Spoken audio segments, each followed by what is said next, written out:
தேட வேண்டும், யாரை தேட வேண்டும் என்று பிரசங்கிப்பவர்கள் இல்லை. அடுத்த பாயிண்ட், எப்படி தேடணும், யாரை தேட வேண்டும் என்று சொல்லி பிரசங்கிக்கிறவர்கள் மிக மிக கம்மியா இருக்கிறபடினால அநேக ஜனங்கள் அவரை அறிந்து கொள்வதில்லை.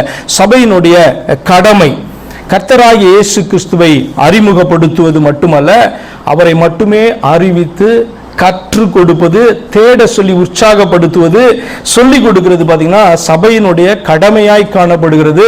அப்படி சபைகள் இந்த நாட்களில் செய்கிறதா என்று சொல்லி என்ன பண்ணணும், கொஞ்சம் ஆராய்ந்து பார்த்து கொள்ள வேண்டும். பாருங்க 2 கொரிந்தியர் 4:5 இப்படியாய் சொல்லுகிறது, அவர் மட்டுமே கர்த்தர் என்று சொல்லி பார்த்தீங்கன்னா சபை அறிவிக்கணும். இப்போ நீங்கள் சுவிசேஷ ஊழியத்துக்கு போகிறவர்கள் இதெல்லாம் நீங்கள் நல்ல ஞாபகத்தில் வைத்துக் கொள்ளுங்க. ஏன்னா சபையின் மூலமாய் சபையினுடைய அங்கமாய் நீங்க சுவிசேஷ ஊழியத்தை செய்கிறதற்கு நீங்க போறீங்க. என்ன எதிர்பார்க்கிறார் ஆண்டவர் உங்களிடத்துல? பாருங்க 2 கொரிந்தியர் 4:5 நாங்கள் எங்களையே பிரசங்கியாமல் இயேசுவை கர்த்தர் என்றும் எங்களையோ இயேசுவின் நிமித்தம் உங்கள் ஊழியக்காரன் பிரசங்கிக்கிறோம். அப்ப முக்கியமானது பிரசங்கத்துல சபை சொல்லிக் கொடுக்க வேண்டிய காரியம் என்னன்னா, இந்த இயேசுவை கர்த்தர் என்று சொல்லி என்ன பண்ணணும், சபை சொல்லிக் கொடுக்கணும். தெரியலன்னா ப்ரூவ் பண்ணி காமிக்கணும், இந்த இயேசு மட்டும்தான் உனக்கு கர்த்தர் என்று சொல்லி என்ன பண்ணணும், சபை சொல்லிக் கொடுக்க வேண்டும் உள்ள இருக்க விசுவாசிகளுக்கு. அப்புறம் தான் ஊழியக்காரர் வெளியில போய் இந்த இயேசு கர்த்தர்ன்ற முக்கியத்துவத்தை என்ன பண்ணுவார்கள், சொல்லிக் கொடுப்பார்கள். அடுத்தது இந்த இயேசுவை மட்டுமே அறிய வேண்டும். இது ரொம்ப ரொம்ப முக்கியம். வேற யாரையும் அறிந்து கொள்ள பாத்தீங்கன்னா சபையில இருக்கிறவர்களோ மற்றவர்களோ பாத்தீங்க அப்படின்னு சொன்னா முயற்சி கூட செய்யக்கூடாதுன்னு வேதம் சொல்லுது. 1 கொரிந்தியர் 2:2 இயேசு கிறிஸ்துவை சிலுவையில் அறையப்பட்ட அவரையே அன்றி, இயேசு கிறிஸ்துவை சிலுவையில் அறையப்பட்ட அவரையே அன்றி வேறொன்றையும் உங்களுக்குள்ளே அறியாதிருக்க தீர்மானித்திருந்தேன். பாருங்க, உங்களுக்குள்ளே எதை தான் அறிந்திருக்க வேண்டும்னா, இந்த சிலுவையிலே அறையப்பட்ட இயேசுவை அன்றி வேறொன்றையும் அறியாதிருக்க, வேற எதையாவது சொல்லிக் கொடுக்க ஆரம்பித்தா பாத்தீங்க அப்படி சொன்னா எங்க போயிடுவோம், ட்ராக் மாறி வேற ஏதாவது தெய்வத்தை என்ன பண்ணும், சபைகள் காண்பித்து கொடுக்க ஆரம்பித்து விடும் என்பதனால அப்போஸ்தலன் ஒரு எச்சரிக்கையை கொடுக்கிறான். என்னன்னா, சிலுவையில் அறையப்பட்ட அவரையே அன்றி, அதாவது இயேசு கிறிஸ்துவை அன்றி உங்களுக்குள்ளே வேற ஒன்றையும் அறியாதிருக்க, அது எதுவா இருந்தாலும் வேற ஒன்றையும் அறியாதிருக்க தீர்மானித்து இருக்கிறேன். அடுத்தது இந்த காரியத்தை நீ அறிந்து கொள்ளணும், அவர் நாமம் மட்டுமே நமக்கு இடரல் அல்லது மற்றவர்களுக்கு இடரல். ஏன் நமக்கு இடரல் சொல்றேன், நம்மளை டிஸ்டர்ப் பண்றது. அதாவது சரியா விசுவாசிக்கலன்னா இந்த நாமம் தான் என்ன பண்ணும், மனுஷனை டிஸ்டர்ப் பண்ணும். நம்பாதவங்க அத்தனை பேரையும் இந்த நாமம் தான் என்ன பண்ணும், இடர செய்யும். 1 கொரிந்தியர் 1:22-23 வாசிக்கலாம். யூதர்கள் அடையாளத்தை கேட்கிறார்கள், கிரேக்கர் ஞானத்தை தேடுகிறார்கள்.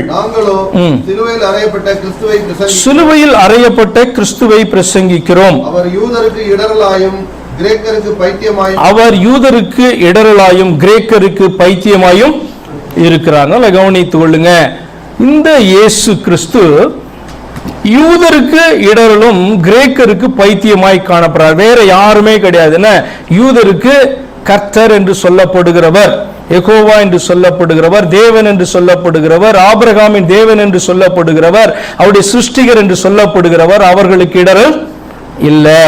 யூதர்களுக்கு எதுதான் இடரல் அப்படின்னு சொன்னா, இந்த இயேசுவை கர்த்தர்னு சொன்னாதான் யாருக்கு, யூதருக்கு இடறுதல். ஏன்னா இயேசுவை கர்த்தர்னு சொன்னா இயேசுவை ஆபிரகாமின் தேவன் என்று சொல்லி பிரசங்கிக்கிறார்கள் என்று சொல்லுவார்கள், இயேசுவை சிருஷ்டிகர் என்று பிரசங்கிக்கிறார்கள் என்று சொல்லுவார்கள், இயேசுவை தேவனாகிய கர்த்தர் என்று பிரசங்கிக்கிறார்கள் என்று சொல்லுவார்கள். அப்ப யாருதான் யூதர்களுக்கு இடரல், டிஸ்டர்பன்ஸ்னா, இந்த இயேசு கிறிஸ்து என்கிற அந்த நாமம் மட்டும்தான் யூதருக்கு டிஸ்டர்பன்ஸ். என்ன, மற்றதெல்லாம் அவர்களுக்கு டிஸ்டர்பன்ஸ் கிடையாது.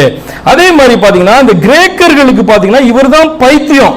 ஏன் அப்படின்னு சொன்னா, இவர் வந்ததான விதமே வேற, இவர் பிறந்ததான விதமே வேற, இவர் ஜனங்களை ரட்சிக்கிறேன்னு சொல்றது விதமே வேற அப்படின்னு சொல்லி பாத்தீங்கன்னா இவரை குறித்த உபதேசம், இவர் வைத்திருக்கிற பாதை, அந்த சமாதானத்தின் வழியை அவர்கள் கேள்விப்படும் பொழுது அவர்களுக்கு இது பைத்தியமா என்ன பண்ணுது, காணப்படுது. இந்த நாளிலையும் யூதரை கிரேக்கரை விட்டுருங்க, கிறிஸ்தவர்கள் என்று சொல்லப்படுகிறவர்களுக்கு சபைக்குள்ள இயேசு கிறிஸ்து இடரலா இருக்கிறார் என்பதை நீங்கள் உணர்ந்து கொள்ள வேண்டும். இயேசு கிறிஸ்துவை மட்டும் நீங்க பிரசங்கிக்க ஆரம்பிக்கும் பொழுது ஏன் இவரை மாத்திரம் சொல்லுகிறீர்கள், எங்க இருந்து இந்த வார்த்தை வருகிறது, ஏன் இவரை மாத்திரம் சபையில, சபையோ அவருடையது, சபையோ யாருடையது, சபையோ கிறிஸ்துவுடையது. சபைக்கு தலை கிறிஸ்து. அவருக்கு ஒரு ஸ்பெசிபிக்கான பெயர் வேற கொடுக்கப்பட்டிருக்கு. ஆனா சபைக்குள்ள வந்த விசுவாசிகளிடத்துல இந்த இயேசு கிறிஸ்துவை குறித்து பிரசங்கிப்பீர்கள் என்று சொன்னால் வேறொரு தெய்வத்தை அவன் சொல்லுகிறான் என்று சொல்லுகிற அளவுக்கு கிறிஸ்தவர்கள் என்ன பண்ணிருக்காங்க, மாறி இருக்கிறார் என்று சொன்னால் இது யார் கொண்டு வந்த காரியம் என்று சொல்லி உணர்ந்து கொள்ள வேண்டும். ஏனென்று சொன்னால் சத்துருவானவன் சபைக்குள்ளே கொண்டு வந்திருக்கிற அல்லது கிறிஸ்தவர்களுக்குள்ளே கொண்டு வந்திருக்கிற ஒரு காரியம் இந்த இயேசு என்கிற அவருடைய நாமம் எல்லாருக்கும் பார்த்தீங்கன்னா இடரலாய் காணப்படுகிறது. சரி, அவர் மட்டுமே தேவன் என்று சொல்லி பிரசங்கிக்க வேண்டும். நல்ல கவனிங்க, இந்த இயேசுவை கர்த்தர் என்று சொன்னோம், கிறிஸ்து என்று சொன்னோம், தேவனுடைய குமாரன் என்று நாம் வாசிக்கிறோம், அவர் மேலே விசுவாசத்தை வைக்க வேண்டும் என்று சொல்லி. ஆனால் முக்கியமான பகுதி அவர் மட்டுமே தேவன் என்று சொல்லி என்ன பண்ணணும், சுவிசேஷத்தில் அறிவிக்க வேண்டும். 1 தீமோத்தேயு 3:16 அன்றியும் தேவ பக்திக்குரிய ரகசியமானது யாவரும் ஒப்புக்கொள்ளுகிறபடியே மகா மேன்மையுள்ளது. தேவன் மாம்சத்திலே வெளிப்பட்டார். அநேக நாட்கள் அநேக முறை வாசித்திருக்கிறோம், நான் உங்களுக்கு பிரசங்கித்திருக்கிறேன்.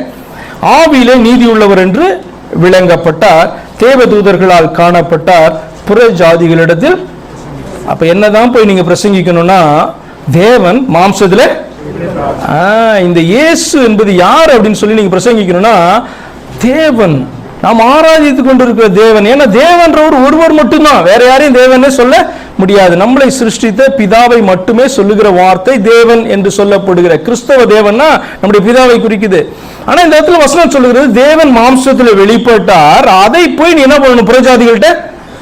அப்ப கர்த்தர் என்று நீ சொன்னா மட்டும் போதாது, இவர் மட்டுமே தேவன் என்று சொல்லியும் பிரசங்கிக்க உனக்கு தைரியம் இருந்தா நீ சரியான சுவிசேஷத்தை போய் பிரசங்கிக்கிறன்னு அர்த்தம். இல்லை என்று சொன்னால் இந்த இயேசு மட்டுமே தேவன் இல்லைன்னு சொன்னா நீ சுவிசேஷத்தையே சொல்லல ஜனங்களுக்கு. நீ தவறான ஒரு தேவனை போய் வெளியில சொல்லி கொடுத்து கொண்டு வந்து சிறையிலிருந்து இன்னொரு சிறைக்குள்ள கொண்டு வந்து ஒரு விக்கிரக ஆராதனை கொண்டு வந்து இன்னொரு மோசமான விக்கிரக ஆராதனைக்குள்ளாக நடத்துகிறது சபை என்று சொல்லி அர்த்தம். அப்ப இந்த வசனம் சொல்லுகிற ஒரு பாயிண்ட், பல காரியங்கள் தான். ஒரு பாயிண்ட், தேவன் மாம்சத்தில் வெளிப்பட்டார் என்கிறத புறஜாதிகளிடத்தில் என்ன பண்ணும், பிரசங்கிக்க வேண்டும். இந்த இயேசு சாதாரண மனுஷன் மட்டும் கிடையாது, உன்னுடைய தேவன், உன்னை சிருஷ்டித்த உன்னுடைய தேவன் உனக்காக மாம்சத்தில் வெளிப்பட்டார் என்று சொல்லி பிரசங்கிக்கணும். அதுக்கு பேரு சுவிசேஷம்.